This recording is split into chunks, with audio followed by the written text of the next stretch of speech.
Hello everyone, this is Ram Bishnoi and you are watching geography Guru. आज के इस एपिसोड में, इस वीडियो में हम क्या बात करेंगे? आज हम बात करने वाले हैं क्लास 12th ज्योग्राफी की और कंटिन्यू रखेंगे हमारी क्लास 12th ज्योग्राफी की मोस्ट इंपॉर्टेंट क्वेश्चंस की सीरीज को। ये जो हमारी मोस्ट इंपॉर्टेंट क्वेश्चंस की सीरीज है, इस सीरीज में हम chapter wise most important questions आपके साथ शेयर करेंगे। अब आपके माइंड में ये भी आ रहा होगा कि मोस्ट इंपॉर्टेंट क्वेश्चंस होते कौन से हैं। देखिए, इस सीरीज में हमने 3 टाइप के क्वेश्चंस को इंक्लूड किया है। एक तो वो क्वेश्चंस जो चैप्टर के मेन थीम या कंसेप्ट से जुड़े होते हैं, चाहे आपकी कोई भी क्लास हो, चाहे वो आपका कोई भी सब्जेक्ट हो, चाहे वो आपका हिंदी हो, इंग्लिश हो, मैथमेटिक्स हो, चाहे वो आपका हिस्ट्री हो, पोल साइंस हो, कोई भी सब्जेक्ट हो। हर सब्जेक्ट के बोर्ड एग्जाम में, एनुअल एग्जाम में जो 75% क्वेश्चंस आते हैं ना, वो ऐसे ही जो 30% मोस्ट इंपॉर्टेंट टॉपिक्स होते हैं, जो थीम या फिर कंसेप्ट से जुड़े होते हैं, उन्हीं से रिलेटेड आते हैं। आपने देखा होगा कि कुछ स्टूडेंट्स ऐसे होते हैं जो पूरे साल इतना ज़्यादा स्टडी को लेकर के सीरियस नहीं होते, लेकिन स्कोर अच्छा कर जाते हैं। स्कोर अच्छा कैसे कर जाते हैं कि हो सकता है उनको टीचर अच्छा मिला हो जो एक आइडिया देता है कि भाई ये वाले क्वेश्चंस कर लीजिए, और वो क्वेश्चंस कर लेते हैं तो स्कोर ऊपर चला जाता है। होता भी यही है। तो हमने उन टॉपिक्स को इंक्लूड यहाँ पर किया ताकि आपके वो टॉपिक्स है वो अच्छे से कवर हो पाए। दूसरे टाइप के वो क्वेश्चंस इस सीरीज में रहेंगे जो आपके बोर्ड एग्जाम में कंटिन्यूसली रिपीट होते रहते हैं। कुछ क्वेश्चंस ऐसे होते हैं जो हर बार आपके बोर्ड एग्जाम में आते हैं, 19-20 थोड़ा बहुत ऊपर नीचे उनकी लैंग्वेज हो जाती है, लेकिन क्वेश्चंस वही रहेगा, तो उनको भी हमने इस सीरीज में इंक्लूड किया है। और थर्ड टाइप के वो क्वेश्चंस है जिन्हें आप वैल्यू बेस्ड क्वेश्चंस कहते हो। वैल्यू बेस्ड क्वेश्चंस है, उनके ऊपर भी आजकल अच्छी खासी वेटेज उनको दी जा रही है, तो उनको भी हमने यहाँ पे इंक्लूड किया। यानी कि ये जो सीरीज है वो फुल प्रूफ सीरीज रहेगी। इसके अलावा आपको क्या कुछ करना है, इसके अलावा 1 मार्कर क्वेश्चन है वो थोड़ा सा और ज़्यादा आप डीप एक्स्ट्रा में कर सकते हो। आज का हमारा चैप्टर रहेगा क्लास 12th ज्योग्राफी का फर्स्ट चैप्टर है human geography, nature and scope, मानव भूगोल, प्रकृति और विषय क्षेत्र। ओके, इसके अलावा और चीज़ मैं आपको बता दूं कि ये फर्स्ट चैप्टर है, लेकिन हमने कुछ चैप्टर्स के वीडियोस ऑलरेडी पब्लिश किए हुए हैं मोस्ट इंपॉर्टेंट क्वेश्चंस की सीरीज में। और जो हमारी ये बुक है, जो हमारी मानव भूगोल के मूल सिद्धांत बुक है, इस बुक के सभी चैप्टर्स भी हम डिटेल में ऑलरेडी पब्लिश कर चुके हैं। तो आपने उन वीडियोज़ को नहीं देखा तो क्लास 12th ज्योग्राफी अलग से एक प्लेलिस्ट बनी है, तो वहाँ पे जाइए, आपको सारे वीडियोस मिल जाएंगे। Let's begin. चलिए शुरुआत करते हैं आज के इस एपिसोड की, इस वीडियो की। तो सबसे पहले हम बात करेंगे इस चैप्टर के मोस्ट इंपॉर्टेंट 1 मार्कर क्वेश्चन की। तो इसमें फर्स्ट जो हमारा क्वेश्चन रहेगा 1 मार्कर में, मानव भूगोल को परिभाषित कीजिए। हमें बताना है कि मानव भूगोल क्या है। देखिए, मानव भूगोल भूगोल की वह शाखा है जो पृथ्वी के मानवीय तत्वों और भौतिक पर्यावरण के बीच में संबंधों का अध्ययन करती है। वैसे इस परिभाषा को, इस डेफिनेशन को कई तरीके से आप दे सकते हो कि मानव भूगोल क्या। मानव भूगोल भूगोल की वह शाखा है जिसमें मानवीय तत्वों का अध्ययन किया जाता है। मानव भूगोल भूगोल की वह शाखा है जिसमें पृथ्वी का मानव के आवास के रूप में अध्ययन किया जाता है। मानव भूगोल भूगोल की वह शाखा है जिसमें मानव भूगोल और भौतिक पर्यावरण है या भौतिक भूगोल है, उनके संबंधों का अध्ययन किया जाता है। मानव भूगोल भूगोल की वह शाखा है जिसमें पृथ्वी में जो मानवीय तत्वों के ऊपर भौतिक जो पर्यावरण है उसका क्या प्रभाव पड़ता है, उसका अध्ययन किया जाता है। तो आप अपनी लैंग्वेज में कुछ भी लिख सकते हो। यानी इसमें हम मानव भूगोल में क्या करते हैं, मानव भूगोल में हम मानवीय तत्वों का मुख्य तौर पे अध्ययन करते हैं। जैसे हम जनसंख्या हो गया, प्रवास हो गया, आवास हो गया, उद्योग हो गए, व्यापार हो गया, कृषि हो गया, ओके, परिवहन के साधन हो गए, संचार के साधन हो गए। वो सारे जो चैप्टर्स आपने क्लास 12th में किए हैं वो सारे सारे मानव भूगोल के तत्व है। ओके, तो मानव भूगोल की परिभाषा आपके पास होनी चाहिए। 1 मार्कर के लिए भी इंपॉर्टेंट है, 2-3 मार्कर के लिए भी इंपॉर्टेंट है। तो मानव भूगोल क्या है? मानव भूगोल भूगोल की वह शाखा है जिसमें पृथ्वी के मानवीय तत्वों का मुख्य तौर पर अध्ययन किया जाता है। Okay, now let's move to the next one. Second question की बात करेंगे। सेकंड जो हमारा क्वेश्चन रहेगा, सेकंड क्वेश्चन है, आधुनिक मानव भूगोल के पिता किसे कहा जाता है, यह हमें बताना है। तो देखिए, आधुनिक मानव भूगोल के पिता है वॉन हम्बोल्ट और कार्ल रिटर को कहा जाता है। वॉन हम्बोल्ट तथा कार्ल रिटर दोनों को ही आधुनिक मानव भूगोल के पिता कहा जाता है। ठीक। थर्ड जो हमारा क्वेश्चन रहेगा, मानव भूगोल मानव समाजों और धरातल के बीच संबंधों का संश्लेषित अध्ययन है। ये कथन किस विद्वान का? देखिए, आपके एनसीईआरटी की बुक में ये दिया हुआ है, और जो इतनी डेफिनेशन एनसीईआरटी की बुक में दी हुई है वो आपको अच्छे से पता होनी चाहिए। ठीक। तो मानव भूगोल मानव समाजों और धरातल के बीच संबंधों का संश्लेषित अध्ययन है, ये कथन किस विद्वान का है? तो ये रेटजेल का है, जो कि एक जर्मन ज्योग्राफर हुए, जर्मन विद्वान हुए। ओके, तो रेटजेल का ये कथन है। उन्होंने ये कहा कि मानव भूगोल मानव समाजों और धरातल के बीच संबंधों का संश्लेषित अध्ययन है। Now let's move to the next one. Fourth question की बात करेंगे। फोर्थ जो हमारा क्वेश्चन दिया गया कि मानव भूगोल अस्थिर पृथ्वी और क्रियाशील मानव के बीच परिवर्तनशील संबंधों का अध्ययन है। ये किस विद्वान का कथन है? ये कुमारी एलन सी सैंपल का कथन है। ये कुमारी एलन सी सैंपल है, वो यूएसए से बिलोंग करती है। ओके, यूएसए से संबंध रखती हैं। तो उनका ये कथन है कि मानव भूगोल अस्थिर पृथ्वी और क्रियाशील मानव के बीच परिवर्तनशील संबंधों का अध्ययन है। तो ये कुमारी मिस एलन सी सैंपल का ये कथन है। उसके बाद फिफ्थ जो हमारा नेक्स्ट क्वेश्चन रहेगा, रिपीट हो गया फोर्थ क्वेश्चन, ग्रिफिथ टेलर का संबंध किस देश से? बहुत बार आपके एग्जाम में, बोर्ड एग्जाम में पूछा जाता है। तो ये ऑस्ट्रेलिया से बिलोंग करते हैं। ओके, ग्रिफिथ टेलर है, उनका संबंध ऑस्ट्रेलिया से है। Now let's move to the next one. Next जो हमारा क्वेश्चन रहेगा फिफ्थ, नवनिश्चयवाद की विचारधारा का किसने प्रतिपादन किया? ये हमें बताना है। नवनिश्चयवाद की जो विचारधारा है, नियोडिटनिज्म की जो आइडियोलॉजी है, कंसेप्ट है, वो किसने दिया है?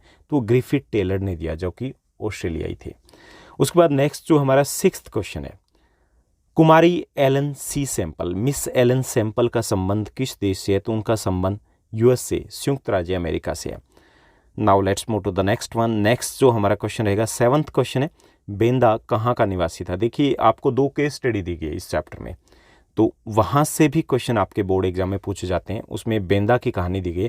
तो बेंदा कहाँ का निवासी था? बेंदा मध्य भारत के अबूझमाड़ के जंगलों का निवासी है। कहानी के अकॉर्डिंग, जो केस स्टडी है उसके अकॉर्डिंग, बेंदा मध्य भारत के अबूझमाड़ के जंगलों का निवासी है। उसके बाद 8th हमारा क्वेश्चन है, प्रकृति माता, मदर नेचर किसे माना गया? तो भौतिक पर्यावरण को प्रकृति माता का नाम दिया गया है। जैसे हमारे चारों तरफ जो पेड़ पौधे हैं, जो मिट्टी है, जो पर्वत हैं, जो नदियां हैं, ये सभी मदर नेचर हैं। ओके, उसके बाद नेक्स्ट है, कैरी किस शहर में रहती है? तो ये भी केस स्टडी में से लिया गया।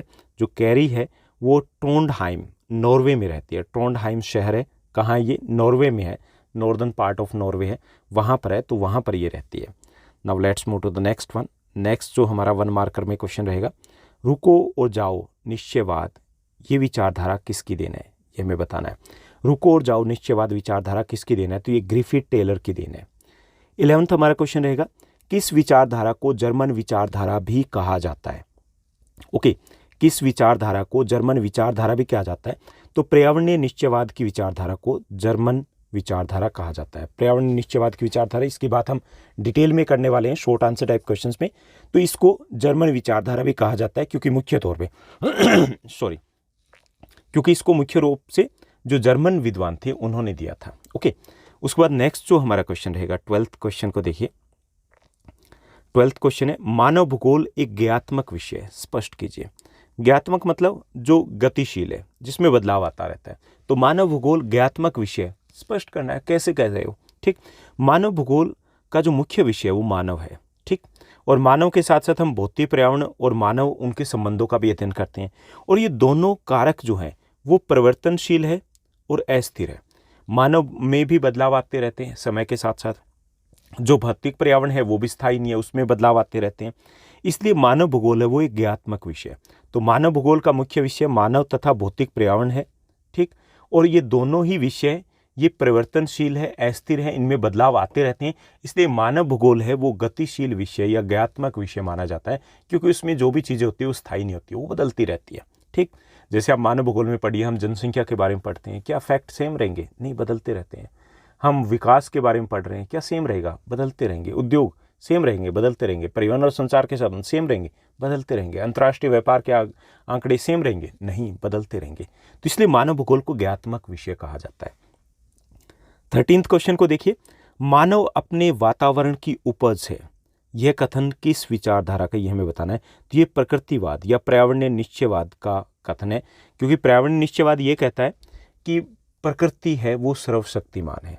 ओके, ऑलमाइटी प्रकृति है, नेचर है, और मानव प्रकृति का दास है। प्रकृति जैसे चाहती है मानव को वैसे ही रहना होता है। तो वहाँ का ये कथन है कि मानव अपने वातावरण की उपज है, जैसा वातावरण होगा वैसा ही मानव होगा, वैसे उसे बिहेव करना होगा। जैसा कि आदिवासी करते थे या आदिवासी अब करते हैं। तो किस युग में रह रहे हैं? जो आदिवासी अभी की बात करें तो किस में है? वो प्रकृतिवाद या पर्यावरणीय निश्चयवाद की विचारधारा के अनुसार अभी भी रह रहे हैं। और हम शुरुआती दौर में वैसे ही थे, प्रकृति जैसे रखती थी वैसे ही हम रहते थे। ओके, उसके बाद नेक्स्ट जो हमारा क्वेश्चन रहेगा 14th क्वेश्चन दिया गया। 14th क्वेश्चन को देखिए, मनुष्य प्रकृति का दास है, यह कथन किस विचारधारा का? ये हमें बताना है। तो ये पर्यावरणीय निश्चयवाद या नियतिवाद भी आप इसको कह सकते हो, इस विचारधारा का ये कथन है। तो मनुष्य प्रकृति का दास है, यह कथन पर्यावरणीय निश्चयवाद या नियतिवाद विचारधारा का है। उसके बाद 15th क्वेश्चन को देखिए, प्रकृति अवसर प्रदान करती है और मानव उसका उपयोग करता है, यह कथन किस विचारधारा से संबंधित है? तो ये संभववाद की विचारधारा का है।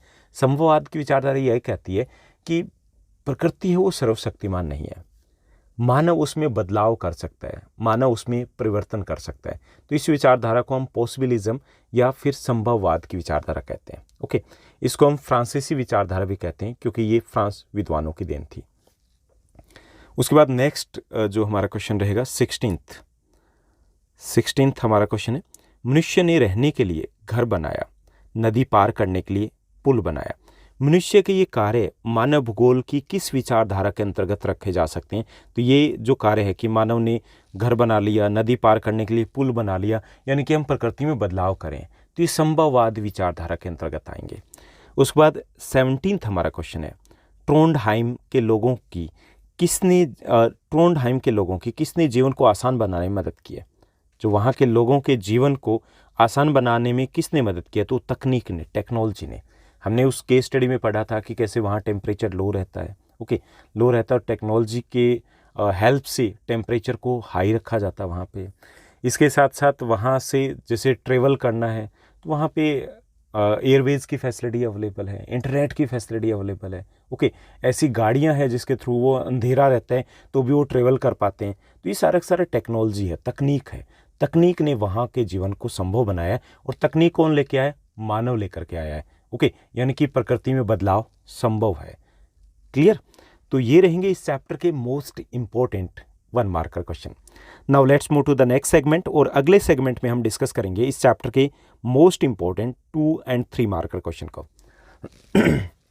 सॉरी, यहाँ देखिए जो क्वेश्चंस रहेंगे आपके 2 और 3 मार्कर में, इसमें फर्स्ट हमारा क्वेश्चन रहेगा, क्रमबद्ध और प्रादेशिक भूगोल में अंतर स्पष्ट कीजिए। दोनों में अंतर क्या है?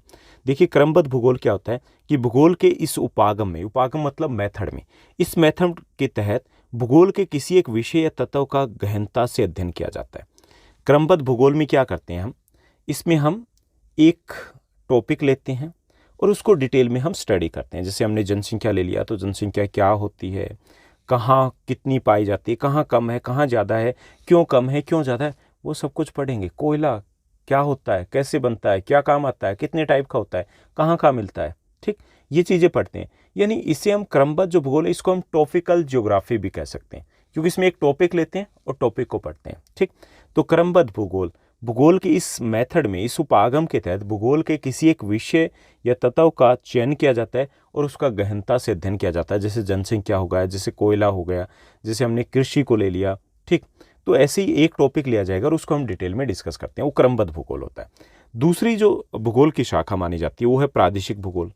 प्रादेशिक भूगोल में क्या होता है कि भूगोल के इस उपागम के तहत भूगोल के किसी एक प्राकृतिक प्रदेश का संपूर्ण अध्ययन किया जाता है। प्राकृतिक प्रदेश, ऐसे नहीं कि हमने पंजाब, हरियाणा, यूपी, बिहार ऐसे ले लिया, नहीं, उसमें प्राकृतिक प्रदेश, जैसे हिमालय प्रदेश हमने ले लिया, हमने पठारी प्रदेश ले लिया, हमने द्वीप समूह ले लिया, ओके, हमने ध्रुवीय प्रदेश ले लिया, हमने टुंड्रा प्रदेश ले लिया। ये क्या? प्राकृतिक प्रदेश। तो इसमें प्राकृतिक प्रदेश है उसका चयन किया जाता है और उसका गहनता से अध्ययन किया जाएगा। जैसे हिमालय प्रदेश हो गया, भूमध्य रेखीय प्रदेश हो गया, तो होता है प्रादेशिक भूगोल। और जो क्रमबद्ध भूगोल है उसमें क्या करते हैं, उसमें हम चुनते हैं, जो सिस्टमेटिक ज्योग्राफी होती है उसमें हम चुनते हैं एक टॉपिक को, तो इसलिए उसको टॉपिकल ज्योग्राफी बोलते हैं। और जो रीजनल ज्योग्राफी है, प्रादेशिक भूगोल है, उसमें हम एक नेचुरल रीजन चुनते हैं, एक प्राकृतिक प्रदेश चुनते हैं। क्लियर? तो ये डिफरेंस रहेगा इनमें। उसके बाद नेक्स्ट जो हमारा क्वेश्चन रहेगा शॉर्ट आंसर टाइप क्वेश्चंस में, सेकंड क्वेश्चन है हमारा, मानव भूगोल की प्रकृति कैसी है, अथवा मानव भूगोल की विषय वस्तु हमें बतानी है, ठीक। तो देखिए, भूगोल की प्रकृति कैसी है या विषय वस्तु की, इसका मतलब क्या होता है? इसका मतलब ये होता है कि भूगोल में हम क्या पढ़ते हैं और कैसे पढ़ते हैं, ये हमें बताना है, चाहे वो प्रकृति पूछे चाहे वो विषय वस्तु पूछे, ठीक। तो भूगोल पृथ्वी के भौतिक और मानवीय कारकों का वर्णन करता है। पहली चीज़ हमें बताना है कि भूगोल क्या है। भूगोल में हम पृथ्वी के मानवीय और भौतिक कारकों का अध्ययन करते हैं, यही पढ़ते हैं ना। भौतिक कारक हो गए, जैसे जल हो गया, जैसे वायु हो गई, जैसे पृथ्वी जो स्थल हो गया, खनिज हो गए, ये सारे के सारे भौतिक भूगोल के कारक हो गए जो हमने 11th क्लास में पढ़ा था, और मानवीय कारक जो हम 12th क्लास में पढ़ रहे हैं। तो भूगोल में हम पृथ्वी के मानवीय और भौतिक कारकों का वर्णन करते हैं या संपूर्ण पृथ्वी का हम अध्ययन करते हैं, ठीक। और मानव भूगोल में क्या करते हैं कि मानव भूगोल में हम मानवीय तत्वों का अध्ययन करते हैं, जैसे जनसंख्या, आवास, प्रवास, संस्कृति, परिवहन, कृषि, व्यापार, संचार, ओके, भाषा, धर्म, सब कुछ आ गए इसमें। ये जो मानवीय कारक है उसका अध्ययन करते हैं हम मानव भूगोल में। तो हमने एक चीज़ तो बता दी कि मानव भूगोल में हम क्या पढ़ते हैं। पहले तो हमने बताया कि भूगोल में हम मानवीय तथा भौतिक तत्वों का अध्ययन करते हैं, और मानव भूगोल में हम मानवीय तत्वों का अध्ययन करते हैं, जैसे कि जनसंख्या, प्रवास, आवास, संस्कृति, भाषा, शिक्षा, ओके, भवन, सड़कें, रेलवे आ गया, हमारा रेलवेज आ गया, एयरवेज आ गया, अंतर्राष्ट्रीय व्यापार आ गया, सब कुछ पढ़ते हैं। अब इनको पढ़ते कैसे कि इन कारकों के अध्ययन में भूगोल 3 प्रश्नों के उत्तर देने का प्रयास करता है। क्या है, कहाँ है और क्यों अथवा कैसे है, ठीक। जैसे हमने जनसंख्या बढ़ा तो जनसंख्या क्या है, जनसंख्या कहाँ कम है, कहाँ पे ज़्यादा है, ये हम पढ़ते हैं। फिर ये कि क्यों कम है, क्यों ज़्यादा है, ये हम पढ़ते हैं, ओके। तो ये सब कुछ इस टाइप से अध्ययन किया जाता है। तो ये भूगोल की प्रकृति या फिर विषय क्षेत्र हो गया। उसके बाद नेक्स्ट जो हमारा क्वेश्चन रहेगा शॉर्ट आंसर टाइप क्वेश्चन में 3rd क्वेश्चन दिया गया कि भौतिक और मानवीय घटनाओं का वर्णन करने के लिए मानव शरीर के अंगों के रूपकों का जो अंग है उनका रूपकों के रूप में प्रयोग किया जाता है, उसके कुछ उदाहरण बताने, जो हमारी भूगोल की बुक में भी दिया गया है, ओके, जियो की बुक में दिया गया है। तो भौतिक और मानवीय घटनाओं का वर्णन करने के लिए हम क्या करते हैं, एज ए जियोग्राफर की तौर पे हम बात करें तो मानव शरीर के अंगों को हम रूपकों के रूप में प्रयोग करते हैं। तो उसके कुछ एग्जाम्पल देने। तो भौतिक और मानवीय घटनाओं का वर्णन करने के लिए प्रयुक्त रूपकों के कुछ उदाहरण इस प्रकार से रहेंगे, जैसे पृथ्वी के रूप। हम ये शब्द बोलते हैं ना, पृथ्वी के रूप। अब रूप तो इंसान के होते हैं, मानव का रूप होता है ना, तो हम पृथ्वी का भी रूप बोल देते हैं। ऐसे तूफान की आंख बोलते हैं, cyclone, I of the cyclone बोलते हैं। तूफान की आंख तो मानव की होती है, तो हमने वो रूपक के तौर पे प्रयोग में लेते हैं। ऐसे क्षेत्रों, गांवों और कस्बों को हम जीव के रूप में व्यक्त करते हैं। ऐसी सड़कों, रेलवे और जलमार्गों के नेटवर्क को हम परिसंचरण की धमनियाँ बोलते हैं, जबकि जो धमनियाँ होती हैं वो तो हमारे शरीर में होती है। ऐसी नदी का हम मुख बोल देते हैं, नदी का मुख, ओके। ऐसी हिमनदी की नासिका हम बोल देते हैं। जल डमरू मध्य की ग्रीवा, नेक बोल देते हैं हम। मिट्टी की परिच्छेदिका, प्रोफाइल बोल देते हैं हम। तो ये कुछ एग्जाम्पल है कि हम जो मानवीय शरीर के कुछ रूपकों का प्रयोग करते हैं जब हम भूगोल का वर्णन करते हैं। तो कुछ एग्जाम्पल आपको अच्छे से याद रहने चाहिए। बहुत इंपॉर्टेंट क्वेश्चन है ये, बहुत बार आपके बोर्ड एग्जाम में आ चुका है। लास्ट 10 ईयर्स की बात करें तो 5-6 टाइम्स ये क्वेश्चन आपके एग्जाम में रह चुका है। उसके बाद नेक्स्ट जो हमारा क्वेश्चन रहेगा 5 मार्कर में, लॉन्ग आंसर टाइप क्वेश्चन में। देखिए फर्स्ट हमारा क्वेश्चन रहेगा, मानव के प्रकृतिकरण से आप क्या समझते हैं, अथवा पर्यावरणीय निश्चयवाद पर एक नोट लिखिए, ठीक। मानव के प्रकृतिकरण या पर्यावरणीय निश्चयवाद क्या है उसके बारे में हमें बताना है। देखिए मानव का प्रकृतिकरण क्या है कि मानव का जो प्रकृतिकरण है, इस विचारधारा के अनुसार जीवन यापन करना, यानी कि मानव का प्रकृति के अनुसार जीवन यापन करना मानव का प्रकृतिकरण कहलाता है। देखिए ये सबसे पहली विचारधारा थी। 3 विचारधाराएं हैं हमारे भूगोल में। एक तो मानव का प्रकृतिकरण हो गया, या इसे हम पर्यावरणीय निश्चयवाद भी बोल देते हैं। एक संभववाद की विचारधारा है, एक नव निश्चयवाद की विचारधारा है। तो ये सबसे पहली विचारधारा है। तो ये विचारधारा क्या कहती है कि मानव का प्रकृति के अनुसार, नेचर के अनुसार जीवन यापन करना मानव का प्रकृतिकरण कहलाता है, ठीक। इसे नियतिवाद या पर्यावरणीय निश्चयवाद भी कहा जाता है। इसे जर्मन विचारधारा भी कहा जाता है, क्योंकि ये जर्मन विद्वानों की देन है, ठीक। समझ में आ रहा है ना। यानी कि मानव का प्रकृतिकरण क्या है, मानव का प्रकृतिकरण कि मानव प्रकृतिकरण हो गया, उसमें रंग में रंग गया है, कि मानव का प्रकृति के अनुसार जीवन यापन करना मानव का प्रकृतिकरण कहलाता है। इसे नियतिवाद, पर्यावरणीय निश्चयवाद या फिर इसको जर्मन विचारधारा भी कहा जाता है। इसकी विशेषता क्या है, ये विचारधारा क्या क्या कहती है। इसकी विशेषता यह है कि इस विचारधारा के अनुसार मानव के विकास का प्रथम चरण है, कि मानव जब विकास के प्रथम चरण में होता है तो वो प्रकृति का दास ही होता है, उसी के अनुसार चलता है। जैसे आदिवासी लोग थे उसी के अनुसार रहते थे, अब भी जो आदिवासी लोग हैं उसी के अनुसार रहते हैं, प्रकृति के अकॉर्डिंग ही रहते हैं, वहीं से अपनी तमाम ज़रूरतें पूरी करते हैं। तो यह मानव के विकास का प्रथम चरण है।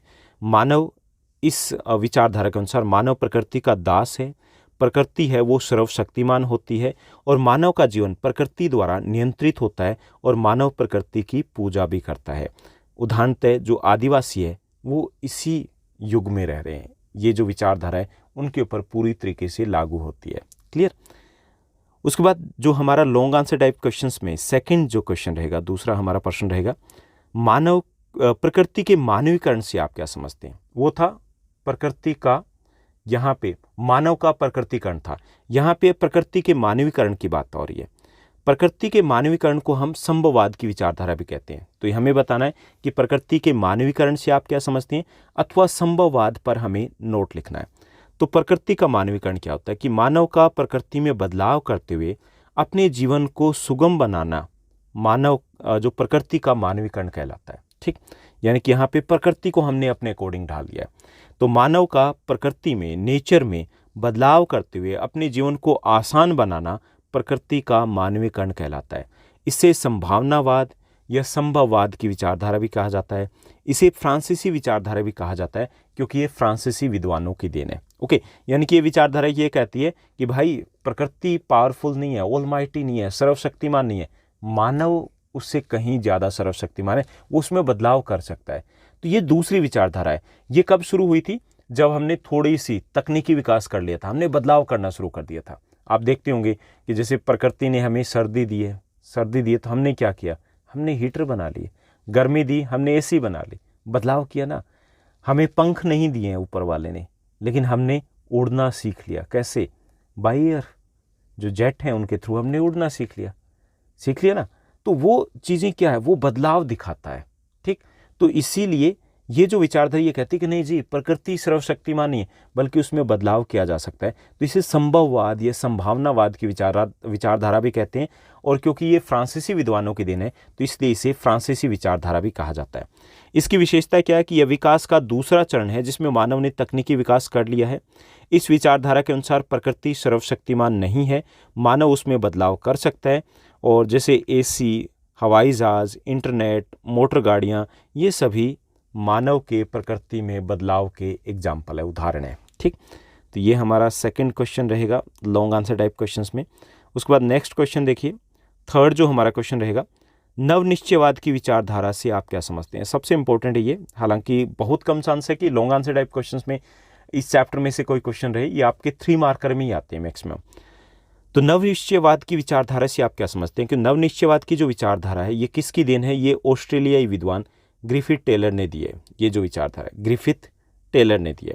इसे रुको और जाओ की विचारधारा भी कहा जाता है। रुको और जाओ की विचारधारा, इसको समझाने के लिए ग्रिफिथ टेलर ने ट्रैफिक लाइट्स का प्रयोग किया है।